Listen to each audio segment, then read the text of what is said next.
نحمده ونصلي على رسوله الكريم اما بعد فاعوذ بالله من الشيطان الرجيم بسم الله الرحمن الرحيم رب اشرح لي صدري ويسر لي امري واحلل عقدة من لساني يفقهوا قولي۔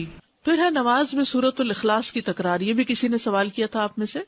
سوال تھا کیا یہ ممکن ہے کہ میں نفل نماز میں ایک ہی سورت پڑھوں؟ مثال کے طور پر میں سورۃ اخلاص کو ایک سے زیادہ مرتبہ پڑھتا جاؤں، گویا کہ میں ایک رکعت میں 100 دفعہ پڑھوں۔ بعض لوگ اس طرح کرتے ہیں نا، کئی لوگ وظیفے بتاتے ہیں، حاجت کے نفل بتاتے ہیں، یہ سورت 15 دفعہ پہلی رکعت میں اور دوسری میں، یہ سب خود ساختہ طریقے ہیں۔ الحمدللہ ایک ہی رکعت میں یا 2 رکعت میں کسی سورت کو بار بار لوٹا کر پڑھنے میں کوئی حرج نہیں ہے، کوئی اس میں منع نہیں کیا گیا کہ 2 دفعہ نہیں پڑھ سکتے، 3 دفعہ نہیں پڑھ سکتے۔ خاص طور پر قل هو اللہ احد، کیونکہ اس کی بہت عظیم فضیلت ہے، کیونکہ یہ سورت توحید اور رب تعالیٰ کی صفات پر مشتمل ہے۔ امام بخاری نے روایت کیا کہ ابو سعید خدری سے روایت ہے کہ ایک آدمی نے دوسرے آدمی سے سنا کہ وہ قل هو اللہ احد بار بار پڑھ رہا ہے۔ جب صبح ہوئی تو اس نے رسول اللہ صلی اللہ علیہ وسلم کی خدمت میں حاضر ہو کر اس واقعے کا ذکر کیا، گویا وہ اس عمل میں کوئی بڑا ثواب خیال نہ کرتا تھا۔ تو رسول اللہ صلی اللہ علیہ وسلم نے فرمایا، مجھے اس ذات کی قسم جس کے ہاتھ میں میری جان ہے، یہ سورت قرآن کے 1/3 کے برابر ہے۔ لیکن 2 کاموں سے بچنا ضروری ہے تکرار میں۔ نمبر 1، گنتی معین نہ کریں کہ 10 دفعہ ہی پڑھنی ضروری ہے۔ ان میں سے ایک یہ ہے کہ تکرار معین گنتی کے ساتھ نہ ہو۔ اگر وہ معین کر لے گا، یعنی فکس کر لے گا، وہ نہ اس سے زیادہ پڑھے گا نہ کم، تو یہ بدعت ہوگی، کیونکہ یہ خود ساختہ طریقہ ہے، خود ایجاد کیا، لوگوں کو پابند کیا۔ یعنی کچھ لوگ اس طرح کی چیزیں لکھ کر عام کر دیتے ہیں یا دوسروں کو کہتے ہیں 3 دفعہ لازمی پڑھنا ہے۔ مذکورہ حدیث میں گنتی کی تعین نہیں، نہ ہی یہ سلف سے معروف ہے، اور جو چیز شریعت میں متعین نہیں اس کی تعین جائز نہیں، اس کا بغیر کسی تعین کے مطلق ہونا جائز ہوگا۔ جیسے لوگ کہتے ہیں نا کتنی دفعہ آیت کریمہ پڑھیں، وہ کہیں نہیں بتایا گیا کتنی دفعہ، جتنا سہولت سے پڑھ سکتے ہو۔ حضرت یونس علیہ السلام کے بارے میں کچھ نہیں ملتا کہ انہوں نے 100 دفعہ پڑھا یا 1000 دفعہ پڑھا۔ اصل بات یہ کہ پڑھنے کی کوالٹی کیا ہے، یہ زیادہ امپورٹنٹ ہے۔ نمبر 2، اسے عادت نہ بنایا جائے کہ مثلا ہر روز فجر کی نماز میں آپ پہلی رکعت میں 20 دفعہ، دوسری میں 15 دفعہ قل هو اللہ ہی پڑھ رہے ہیں، یہ نہیں ہونا چاہیے۔ انسان جب بھی رات کو قیام کرے تو ایک سورت کے بار بار پڑھنے کو عادت نہ بنا لے کہ آپ دیکھیں کہ کوئی شخص ہر رات ایک ہی سورت پڑھتا ہے اور اسے تبدیل نہیں کرتا، یہ بھی مشروع نہیں، نہ سلف صالحین کے عمل میں سے ہے۔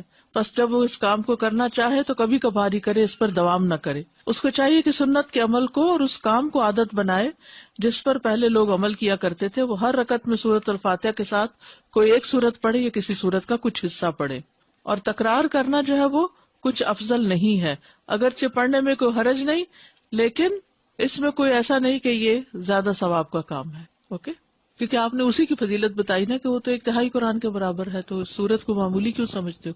اور تکرار سے منع نہیں کیا تھا، لیکن تکرار فکس کرنا جو ہے اپنے پاس سے وہ ٹھیک نہیں۔ سورہ ملک ہم عشاء کے آخری 2 رکعت میں پڑھ سکتے ہیں؟ جی پڑھ سکتے ہیں، چاہے فرضوں میں پڑھیں چاہے نفلوں میں پڑھیں، تو وہ اس کی تلاوت کا وہ حق ادا ہو جائے گا انشاءاللہ۔ لیکن اس کو لازم اس وقت پابند نہ کر لیں اپنے آپ کو، کبھی اس میں پڑھیں کبھی نہ بھی پڑھیں۔ ابھی ہم نے پڑھا تھا کہ حضرت عثمان رضی اللہ عنہ نے رکوع کے پہلے پڑھنی شروع کی تاکہ جو ہے ان کو رکعت مل جائے لوگوں کو، تو اس صورت میں سورہ فاتحہ تو مس ہو گئی، تو پھر ہمیں رکعت ریوائز کرنی پڑے گی، ریپیٹ کرنی پڑے گی؟ نہیں، جب وہ آئے گا لمبا ہو جائے گا نا، جیسے ایک رکعت ویسے تو چھوٹی ہو جاتی ہے، لیکن اگر قنوت پڑھنی شروع کی تو لمبی ہو گئی رکعت، جی، تو وہ پھر سورۃ فاتحہ آ کے پڑھ لے گا اپنی، کیونکہ رکعت لمبی ہو گئی ہے نا۔ اچھا، وہ خود سے پڑھ لیں گے؟ خود سے پڑھ لے گا نا، ٹھیک ہے۔ امام کی اگر مس بھی ہو جائے اور انسان خود سے پڑھ لے تو نماز ہو جائے گی۔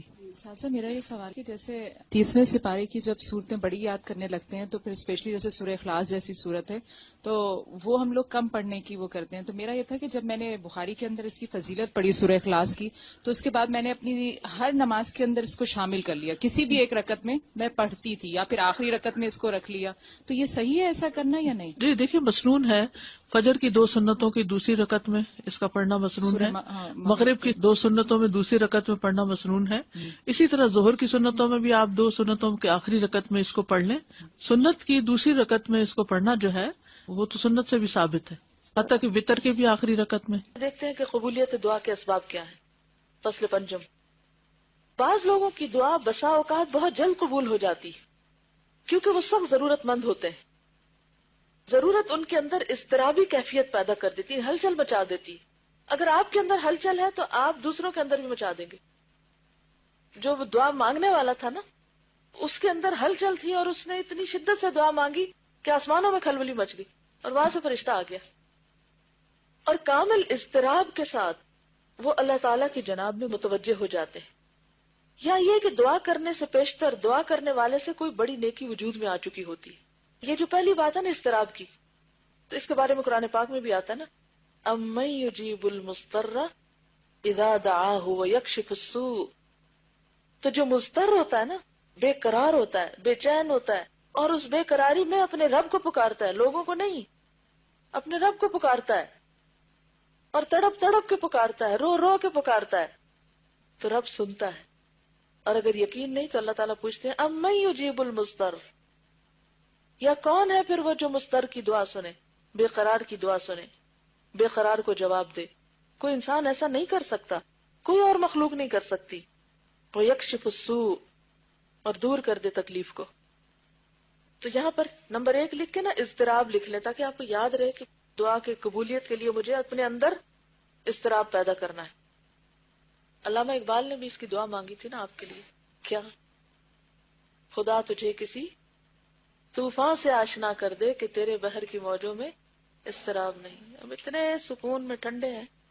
میں سوچ رہی تھی جن دنوں میں آئی تھی، تو میں سوچ رہی تھی ان دن کو حالات بڑے پریشان کن تھے، سب کے چہروں پہ پریشانیاں نظر آتی تھیں، اور ہر کوئی اس بات کی تلاش میں تھا کہ کوئی چیز ہو کہ ہم کریں، کچھ پڑھیں کہ ہماری پریشانی دور ہو. اور پھر مجھے لگتا ہے کہ لوگوں نے بڑے دل سے دعائیں کی، تو اللہ تعالیٰ نے رحمت کی، اور آج کل ذرا سکون ہے.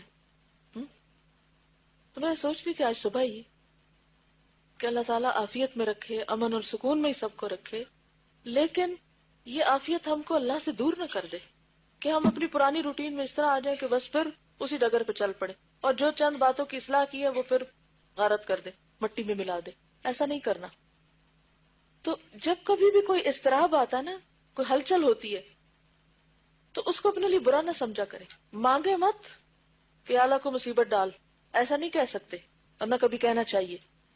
اللہ تعالیٰ کو عافیت کی دعا بہت پسند ہے، لیکن کسی بھی چیز پر دل پریشان ہو، بے قراری ہو، تو فوراً اللہ کی طرف رجوع کرے. آپ پازیٹو سوچیں، آپ سوچیں بس وقت آ گیا کہ میں اللہ کی طرف اور شدت سے رجوع کروں، جو میں نے عام دنوں میں کوئی نہیں کرنا تھا. اور عام دنوں میں جب ہم نہیں کرتے تو پھر آخرت میں وہ جو اجر جمع ہو رہا ہے وہ کیسے جمع ہوگا؟ تو یہ بھی اللہ تعالیٰ کی رحمت کا ایک طریقہ ہوتا ہے. اسی لیے بعض لوگ تکلیف کے آنے پر بھی الحمدللہ کہتے ہیں، اور نبی صلی اللہ علیہ وسلم تو الحمدللہ علی کل حال، کہ اللہ تو نے اپنے قریب ہونے کا ایک موقع دے دیا. اس پر بھی تیرا شکر ہے. وہ شکایتی نہیں ہوتے، وہ کمپلینٹس نہیں کرتے، وہ ناراض نہیں ہوتے اللہ سے. حدیث میں آتا ہے کہ جب اللہ کسی قوم سے محبت کرتا ہے تو ان کو آزمائش میں ڈال دیتا ہے، پھر وہ آزمائش اس بندے کو مضطرب رکھتی ہے، اور پھر اس اضطراب میں بندہ تڑپ تڑپ کے پکارتا ہے اللہ کو. اور شیطان کیا کہتا ہے؟ اللہ تو تم سے ناراض ہے، تمہاری تو یہ دعا بھی نہیں سنی جائے گی. اور بعض اوقات ہم کس طرح شیطان کی سن بھی لیتے ہیں. ہاں واقعی اتنی دفعہ تو مانگ چکی ہوں، کہاں سنی جائے گی. تو ایک وجہ تو یہ ہوتی ہے دعا کی قبولیت کی کہ مانگنے والے کے اندر، کیونکہ پیچھے ہم نے پڑھا تھا نا رکاوٹ کہاں سے آتی ہے، یا مانگنے والے کی طرف سے یا جس کے لیے مانگی جا رہی. تو پہلی چیز ہوتی ہے قبولیت کی وجہ میں سے اضطراب، یا یہ کہ دعا کرنے سے پیشتر دعا کرنے والے سے کوئی بڑی نیکی وجود میں آ چکی ہوتی. بعض اوقات انسان کوئی نیکی کرتا اور اس کو خیال بھی نہیں ہوتا کہ اس نے نیکی کی. مثلا کوئی شخص انتہائی غمگین تھا، دکھی تھا، آپ اس کو دیکھ کے اسمائل کیے، اس شخص کا غم تھوڑی دیر بھول گیا، آپ نے سلام کیا، جا کے حال پوچھا. اب دیکھنے میں تو کیا ہے یہ، آپ نے تو بس ایسے ہی ایک روایتی سا کام کر لیا اور کیا اللہ کے لیے. حقیقت میں کیا تھا؟ اسمائل بھی چیریٹی تھی، صدقہ تھا. سلام کرنا دعا تھی، آپ دوسرے کے لیے کر رہے، اللہ نے آپ کے لیے سلامتی لکھ لی. آپ نے اس کا حال پوچھا، اس کا دل بڑا ہو گیا. اب اس سے کیا ہوا آپ کو نہیں پتا. اچھا اتنے میں آپ جا رہے ہیں، راستے میں یہ عمل کر کے جا رہے ہیں، کوئی آپ کو اپنی پریشانی یاد آ گئی، آپ دل ہی دل میں اللہ کو پکارنے لگتے ہیں، یا اللہ تو میرا دکھ دور کر دے. کسی کو نہیں پتا، اور آپ کی دعا سن لی جاتی. اور جب آپ اپنے موقع پہ پہنچتے تب کہتے ہیں یہ کام ہو گیا، یہ جتنے دنوں سے اٹکا ہوا تھا. اب آپ کو کچھ یاد نہیں کہ آپ نے کچھ نیکی کی تھی اور اللہ کو وہ پسند آئی، لیکن ہم عام طور پہ کہتے ضرور رہتے ہیں پتہ نہیں اللہ کو کیا نیکی پسند آ گئی کہ یہ میرے ساتھ بھلائی ہوگی. تو یہی کانسیپٹ ہے وہ. یا اس قسم کی کوئی اور بھلائی جس سے اللہ تعالیٰ کی بارگاہ میں اس کی دعا جلد قبول ہو جاتی ہے. یہ دراصل اس کی نیکی کا صلہ ہوتا ہے. یا دعا کسی ایسے وقت میں کی گئی ہوتی ہے کہ وہ اجابت دعا کا وقت تھا، یعنی قبولیت کا وقت تھا. یا اس قسم کا کوئی اور سبب موجود ہوتا ہے جس کی وجہ سے اس کی دعا بہت جلد قبول ہو جاتی. یہ دیکھ کر بعض لوگ یہ گمان کرنے لگتے ہیں کہ اجابت دعا کا سبب صرف دعا کے الفاظ اور کلمات ہیں.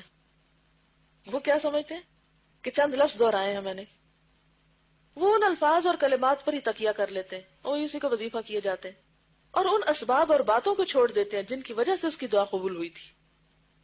اس کی مثال بیان ہی ایسی ہے کہ کوئی شخص ایک مفید دوا کسی مناسب وقت اور مناسب موقع پر استعمال کرتا ہے، وہ اس کے لیے مفید ثابت ہوتی. دیکھنے والا سمجھتا ہے کہ صرف اس دوا کے استعمال سے اسے شفا ملی، کسی دوسرے سبب کی ضرورت نہیں، لیکن یہ قطعاً غلط ہے. دعا کے افادے کے لیے دوا کے علاوہ دیگر امور کی بھی ضرورت ہوا کرتی ہے. بہت سے لوگ اس غلط فہمی کا شکار ہوتے ہیں، اور اس قسم کی غلط فہمیوں میں سے ایک زبردست غلط فہمی یہ ہے کہ کوئی شخص اپنی اضطرابی کیفیت کے ساتھ کسی قبر پر پہنچتا ہے اور وہاں پہنچ کر بارگاہ الہی میں مضطربانہ حالت میں دعا کرتا ہے، روتا اور گڑ گڑاتا ہے. اس کی مضطربانہ حالت کی بنا پر اس کی دعا قبول ہو جاتی ہے. جاہل لوگ یہ سمجھنے لگتے ہیں کہ مقبولیت دعا کا سبب اور راز یہ قبر ہے، حالانکہ سبب کیا تھا؟ اس کا اپنا اضطراب. حالانکہ ان کا یہ سمجھنا سراسر غلط ہے. مقبولیت دعا کا سبب اور راز اس کا اضطراب اور بارگاہ الہی میں اس کی مضطربانہ التجا اور اس کا عجز و انکسار ہے. اگر یہی باتیں اس سے کسی مسجد میں سرزد ہوتی تو زیادہ بہتر تھا، اور اللہ تعالیٰ کے نزدیک یہ بات زیادہ پسندیدہ تر ہوتی. تو کیا سمجھ میں آیا کہ اصل چیز کیا ہے؟ کہ انسان کی جو بے چینی ہے، پریشانی ہے، وہ دعا میں شدت پیدا کر دے، اور انسان خود تکلیف میں بھی ہو تو دوسروں کی بھلائی کرتا جائے، دوسروں کے کام آتا جائے. نتیجہ کیا ہوگا؟ وہ بھلائی آپ تک پلٹ کے پہنچے گی. ایک بدو نبی صلی اللہ علیہ وسلم کے پاس آیا، کہنے لگا اللہ کے رسول مجھے کسی بہترین چیز کی تعلیم دیں. ایک دیہاتی تھا، ایک عام شخص. تو نبی صلی اللہ علیہ وسلم نے اس کا ہاتھ پکڑ لیا اور فرمایا اس طرح کہا کرو، سبحان اللہ والحمد للہ ولا الہ الا اللہ واللہ اکبر. تو بدو نے یہ اپنی انگلیوں پہ گن لیا، سبحان اللہ والحمد للہ ولا الہ الا اللہ واللہ اکبر، اور چلا گیا. لیکن کچھ سوچنے کے بعد پھر واپس آ گیا. تو نبی صلی اللہ علیہ وسلم اس کو دیکھ کے مسکرائے اور فرمایا خستہ حال بدو اب کچھ سوچنے لگ گیا ہے. پیار سے اس کو کہا. تو اس نے کہا اللہ کے رسول سبحان اللہ والحمد للہ ولا الہ الا اللہ واللہ اکبر، یہ تو ساری اللہ کی تعریف ہے، میرے لیے کیا ہے؟ تو آپ نے فرمایا اے اعرابی، جب تم سبحان اللہ کہو گے تو اللہ تعالیٰ کہے گا تم نے سچ کہا، یعنی وہ تمہیں جواب دے گا. جب تم الحمدللہ کہو گے تو اللہ تعالیٰ فرمائے گا تم نے سچ کہا. جب تم لا الہ الا اللہ کہو گے تو اللہ تعالیٰ کہے گا تم نے سچ کہا. جب تم اللہ اکبر کہو گے تو اللہ تعالیٰ کہے گا تم نے سچ کہا. اور جب تم اللہم اغفر لی کہو گے تو اللہ تعالیٰ کہے گا میں نے تمہیں بخش دیا. اور جب تم اللہم ارحمنی کہو گے تو اللہ تعالیٰ کہے گا میں نے رحم کر دیا. اور جب تم اللہم ارزقنی کہو گے تو اللہ تعالیٰ کہے گا میں نے رزق دینے کا فیصلہ کر لیا. تو بدو نے اپنے ہاتھ پر 7 کلمات گن لیے، یہ 7 چیزیں مجھے کرنی، کچھ مشکل نہیں، یہ سب آپ کو آتی ہیں، صرف کم از کم دن میں 1 دفعہ ہی کہہ لیا کریں یا کسی خاص وقت میں اس کو پڑھ لیا کریں. بس ہوتا یہ ہے کہ اگر ہم مختلف کاموں کے ساتھ مختلف اذکار کو باندھ لیں نا تو پھر چھٹتے نہیں. لکھ کے آپ کہیں لگا سکتے ہیں سبحان اللہ والحمد للہ ولا الہ الا اللہ واللہ اکبر، اللہم اغفر لی، اللہم ارحمنی، اللہم ارزقنی. بس اللہ جواب بھی دیتا ہے اور اللہ تعالیٰ دعائیں قبول بھی کرتا ہے. فاذکرونی اذکرکم، اس پہ یقین رکھیے. واشکروا لی ولا تکفرون، اور میرا شکر ادا کرو اور میری ناشکری نہ کرنا. ذکر کے ساتھ ساتھ ہر حال میں اللہ کا شکر. سبحانک اللہم و بحمدک اشہد ان لا الہ الا انت استغفرک و اتوب الیک. السلام علیکم و رحمۃ اللہ وبرکاتہ.